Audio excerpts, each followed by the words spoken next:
What's up, guys, man? Good morning. How y'all doing today?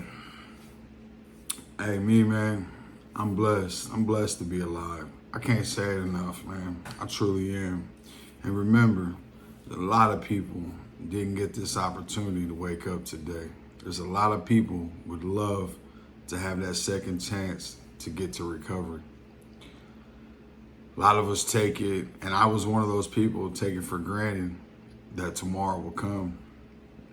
We're not guaranteed tomorrow, man.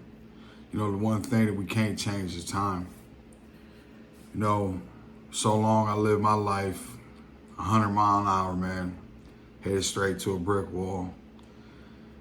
And the consequences to my actions was prison, jails, rehabs, homelessness,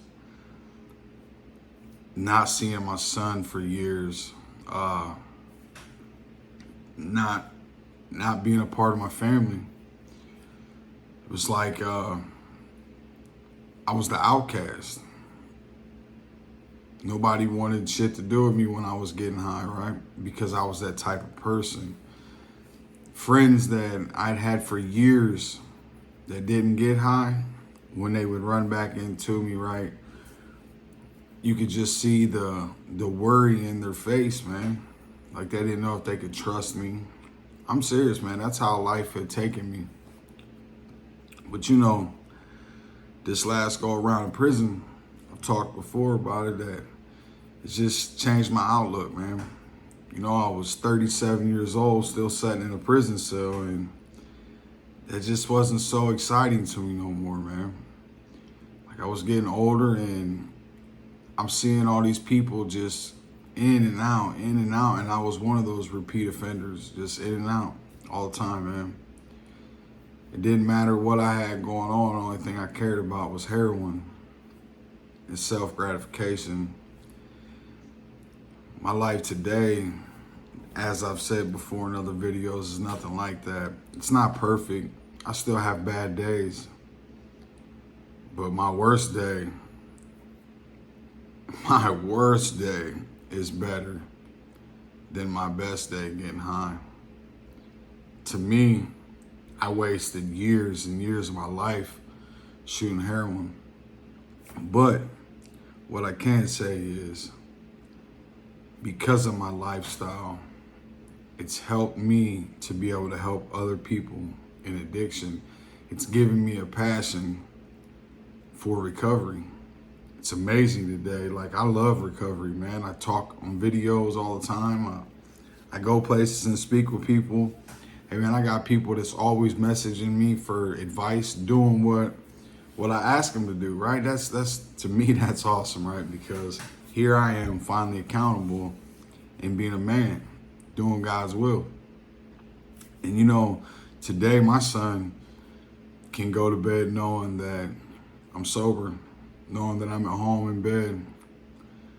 My mom, my dad, they can do the same. My wife knows that when I leave for work, that's where I'm going to, is work, and I come home.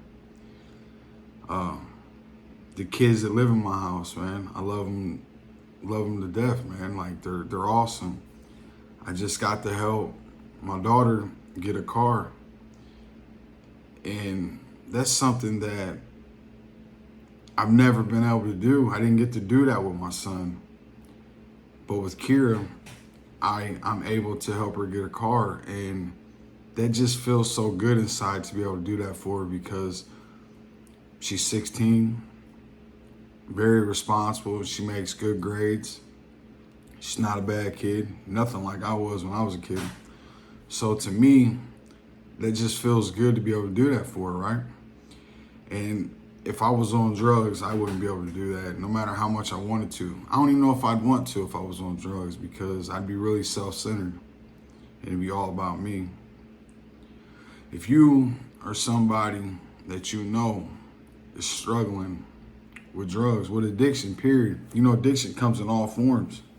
If you guys are struggling, reach out. Felonies to Recovery, man. Let's talk about it. Let's figure out a way to get you sober. Then let's figure out a way to keep you sober. You know, I've learned that if we do this together, we'll stay sober. If we try and do it on our own, chances are we're not going to get sober. And if we do, we don't stay sober. So remember, if you're struggling with somebody, to get them sober, reach out to Felonies to Recovery. I love you guys. Stay sober.